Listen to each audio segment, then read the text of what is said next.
জীবন না ভবিষ্যতে আছে আর না আছে অতীতে।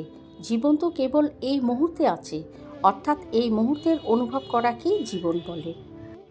যে সব ইচ্ছাকে ত্যাগ করে দেয় এবং আমিও আমার এই লালসাপূর্ণ ভাবনা থেকে মুক্ত হয়ে যায়, সেই একমাত্র প্রকৃত শান্তি লাভ করে। অনেকে মনে করে থাকেন যে সংসারের কাজকর্ম ত্যাগ করাই হলো সন্ন্যাস। কাজ মাত্রকেই তারা বন্ধন বা দুঃখের কারণ মনে করেন, তাই সকল রকম কাজই পরিত্যাজ্য মনে করেন। কিন্তু তারা ভুল করেন। কর্ম ত্যাগ করা নয়, কর্মফলের লোভকে ত্যাগ করাই হলো আসল ত্যাগ বা সন্ন্যাস। নরকে 3টি দরজা হয়: কামনা, ক্রোধ এবং লোভ। যখন কোনো ব্যক্তি তার লক্ষ্যকে প্রাপ্ত করে ফেলে, তখন তার জীবনের সব দুঃখ ঘুচে যায় এবং জীবনের নতুন আনন্দ ও খুশি ভরে ওঠে। যার কাছে সুখ, দুঃখ, মান ও অপমান সবই সমান, সেই একমাত্র সিদ্ধ পুরুষ।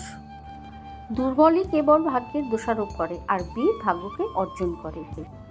যে কোনো ব্যক্তি যা চায় জীবনে সেটাই হতে পারে, যদি সে বিশ্বাসের সাথে সেই বিষয়ের ওপর চিন্তা করে।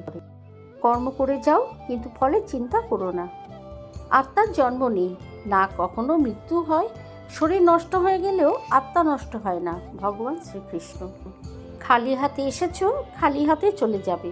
যা কিছু আজ তোমার, সেটা অন্যদিন কারো ছিল, পরশু সেটা আরও কারোর হয়ে যাবে। আজ তুমি যে জিনিস নিজের বলে প্রসন্ন, সেটাই তোমার দুঃখের কারণ। ভগবান শ্রীকৃষ্ণ। যখনই সত্যের সাথে অসত্যের লড়াই হয়, তখন সত্য একা দাঁড়ায়, অসত্যের বাহিনী হয় বিশাল। কারণ তার পেছনে মূর্খ, লোভী, স্বার্থপর ও বিশ্বাসঘাতকেরা থাকে। ভগবান শ্রীকৃষ্ণ।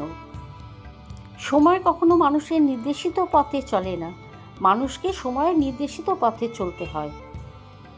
যে বিষয়টি তোমার হাতে নেই, সেই বিষয়টি নিয়ে চিন্তা করে কোনো লাভ নেই। শ্রীকৃষ্ণের বাণী। অগ্নি যেমন ধূম দ্বারা আবৃত থাকে, দর্পণ যেমন ময়লা দ্বারা আবৃত থাকে, অথবা গর্ভ যেমন জরায়ু দ্বারা আবৃত থাকে, তেমনি জীবাত্মা বিভিন্ন মাত্রায় এই কামের দ্বারা আবৃত থাকে। কঠিন সময় আসবে এবং চলে যাবে, তাদের দ্বারা প্রভাবিত না হয়ে সহ্য করতে শেখো। এই পৃথিবীতে কোনো কিছুই চিরস্থায়ী নয়। তোমার মন তোমার সবথেকে ভালো বন্ধু, যা সবথেকে বড় শত্রুও হতে পারে। তাই ধ্যান, অনুশীলন এবং আত্মসচেতনতার মাধ্যমেই তোমার মনের ওপর আধিপত্য স্থাপন করতে হবে, তবেই তুমি সফল হবে।